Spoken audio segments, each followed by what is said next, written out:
One of the things we do know is that after the holidays, our landfills see significant amounts more waste coming in. So traditionally, we're going to see landfill tonnages about double after the big holiday seasons. And so some recycling things to think about very specifically.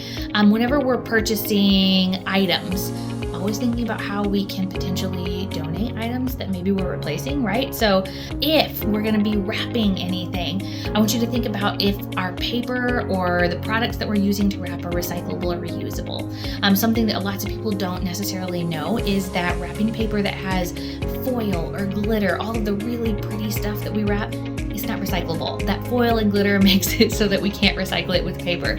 So when we're purchasing those items, we really want to think about how instead can we purchase something that we know could be recycled in the end.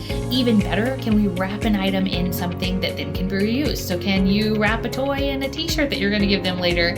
Or can we use a reusable bag? Those are all ways that we can really, I think, extend not only the opportunities for what we're wrapping, but also make sure that we're not sending everything to the landfill in the long run.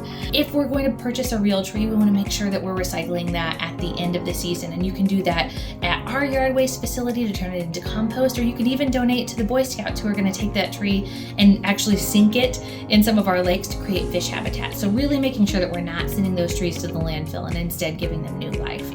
From an artificial tree standpoint, I think some things to consider, the first of which are how great is the artificial tree we already have? Can we continue to use it? Can we zhuzh up our tree a little bit by putting the twinkle lights in them instead of buying a very expensive tree that's going to be thrown away later? So we want to make sure that we're extending the lifespan of those items we're purchasing to decorate. If we have a tree that maybe has reached the end of its life, making sure that we're recycling things like the lights on it so we can take the lights off, turn those into a recycling facility at either Lowe's, Computer Recycling Center, or Complete Electronics Recycling will all take those lights and then actually recycle those. And then those trees can either be donated. Places like Habitat for Humanity will oftentimes take a usable tree and resell that. If unfortunately it's really just beat up, you've hit the end of it, it is going to be a landfill item because there's so many pieces that are involved in a tree. They're really hard to recycle, but we want to just make sure we're really prolonging that as long as possible to send it to that landfill.